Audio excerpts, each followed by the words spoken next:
बिस्मिल्लाहिर्रहमानिर्रहीम अस्सलाम वालेकुम। मैं हूं मोहम्मद फ़हीम।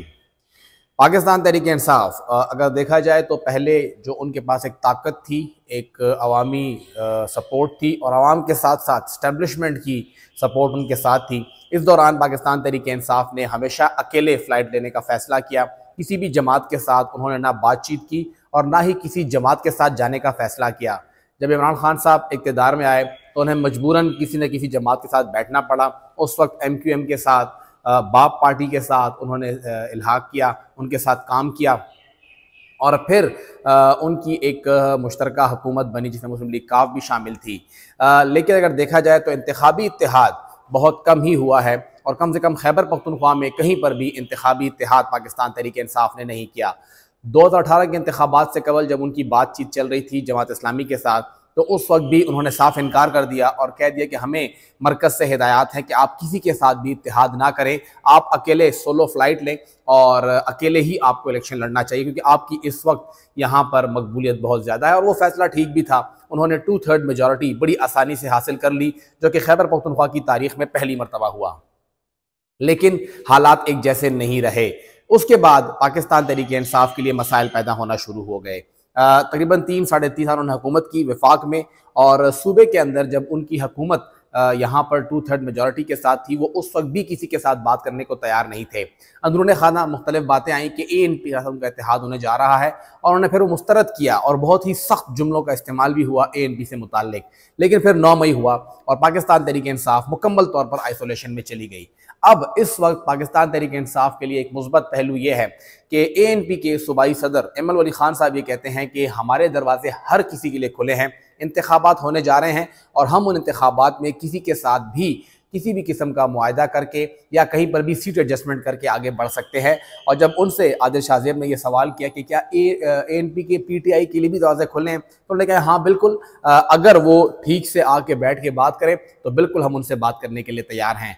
इस वक्त जब PTI बिल्कुल आइसोलेशन में है और हत्ता कि PTI के अपने लोग भी PTI के साथ नहीं हैं, ANP का ये बयान PTI के लिए बहुत ही ज़्यादा मुस्बत है, बहुत ही फ़ायदेमंद बयान है। और अब PTI पे डिपेंड करता है कि वो किस तरह इस बयान का फ़ायदा उठा सकते हैं, किस तरह वो ANP के साथ एटलीस्ट मिल बैठ सकते हैं और इस बात को आगे बढ़ा सकते हैं। ऐसा नहीं है कि इसका हर हाल में कोई ना कोई फ़ायदा भी नज़र आए, ऐसा बिल्कुल भी नहीं है कि वो जाके इत्तेहाद कर ले, लेकिन ऐसा ज़रूर है कि आप इसकी बुनियाद पर बैठ के बातचीत आगे करते हैं और अपने लिए ब्रीथिंग स्पेस पैदा करते हैं। डूबते को तिनके का सहारा होता है और इस वक्त तिनका जो है वो ANP बन के सामने आई है। कहीं ना कहीं वो ANP को सपोर्ट कर सकती है। ANP की जो पार्लिमानी पोजीशन है उस पर बात हो सकती है, डिबेट हो सकती है, लेकिन इससे इनकार नहीं है कि ANP इस वक्त 3 सूबों के अंदर एक मजबूत फोर्स के तौर पर मौजूद है, चाहे वो बलूचिस्तान हो, चाहे वो सिंध हो। कराची के अंदर उनकी बहुत ज़्यादा सपोर्ट है या फिर खैबर पख्तूनख्वा हो, वहाँ पे ये जमात मौजूद है। हाँ, वो अपनी उस मकबूलियत को पार्लिमान के अंदर कन्वर्ट नहीं कर पा रही है, ये उनका अपना इंटरनल मैटर है। लेकिन यहाँ पर जो ये बात हो रही है कि ANP बातचीत कर सकती है, तो ये काफ़ी खुशाइन है। दूसरी बात अगर हम देखें तो ANP कोई भी बात अकेले में नहीं करती, आइसोलेशन में नहीं करती, अपने इत्तेहादियों को भी देखती है और उनके इत्तेहादी पीपल्स पार्टी काफ़ी टाइम से एक साथ हैं। जितने भी फैसले हुए हैं ANP पीपल्स पार्टी मिल के ले रही है और ये बात भी कम से कम मैं तो इस बात को आइसोलेशन में नहीं देख रहा कि ये बात सिर्फ एमल वली खान ने की होगी। इस बात के अंदर कहीं ना कहीं पीपल्स पार्टी भी इन्वॉल्व है। तो पीपल्स पार्टी का भी अगर इनडायरेक्टली ही सही ये बात करना, और बिलावल भुट्टो जरदारी इससे पहले असेंबली के अंदर ये बयान कर चुके हैं कि दोबारा से PTI आ सकती है और वो जीत सकती है, तो मतलब ये है कि उन्हें भी लगता है कि PTI इस पोजीशन में है। तो अगर वक्ती तौर पे देखा जाए, इस सियासत को देखा जाए, तो ये एक गोल्डन अपॉर्चुनिटी अचानक सामने आई है और अब PTI पे डिपेंड करता है कि वो कैसे बैठ के इसको ठंडे दिमाग के साथ इसका कोई ना कोई हल निकाल सकते हैं। क्योंकि पार्लिमानी सियासत के लिए बहुत ज़रूरी है कि आप कुछ लो और कुछ दो की सियासत पे काम करें।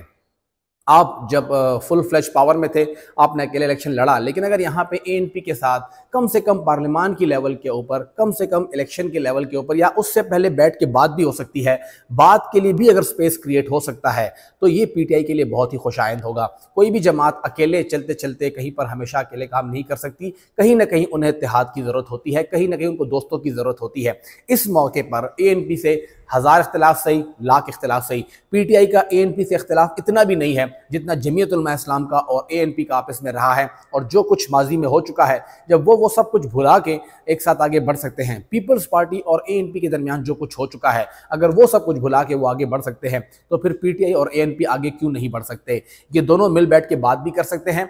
हाँ, इल्ज़ामात लगते रहे हैं, इख्तिलाफात होते रहे हैं, उसी को बंदा आगे बढ़ के कंट्रोल कर सकता है, लेकिन कम से कम इसका आगाज़ तो होना चाहिए। ये जो सेकंड और थर्ड टियर की लीडरशिप है, कम से कम वो बैठे, एक तहसील, एक ज़िले के लेवल पर जो मशरान है वो बैठे, वो बातचीत करें, और उसके बाद बात सूबाई लेवल पे जाए और फिर मरकज़ के लेवल पे जाए। अगर जमात इस्लामी के साथ PTI बैठ सकती है, जो कि पार्लियामान में उनकी पोजीशन ANP से भी इंतहाई कमज़ोर है, स्ट्रेंथ उनके पास भी रोडों पर है, लेकिन उनके पास स्ट्रेंथ पार्लियामान में नहीं है, तो ANP तो जमात इस्लामी से अच्छी खासी बड़ी जमात है, अच्छी खासी उनकी स्ट्रेंथ भी है, तारीख भी है, और वो मौजूद भी हैं। तो अगर एम अली खान साहब ये बात कर रहे हैं, तो मेरे ख्याल में PTI के लिए एक बेहतरीन मौका है कि वो अपने इर्द गिर्द अब दोस्तों का हिसार बनाना शुरू कर दे, क्योंकि अब PTI वो जमात नहीं रही जिसको स्टैब्लिशमेंट की बैकिंग हासिल रही हो। अब वो एक जो पॉलिटिकल पार्टी है, असल पॉलिटिकल पार्टी है, वो बनने जा रही है, और असल पॉलिटिकल पार्टी बातचीत करती है, ना कि दरवाजे बंद करे। जिस तरह ANP ने भी कहा कि हम बातचीत करेंगे, हम बातों के रास्ते जो है वो बंद नहीं करेंगे, तो PTI को अब पॉलिटिकल पार्टी के तौर पर सोचना होगा, और इन जमातों के साथ बातचीत करके अपने इल्हाक बनाने होंगे, अपने ब्लॉक्स बनाने होंगे और अपने इत्तेहादी बनाने होंगे।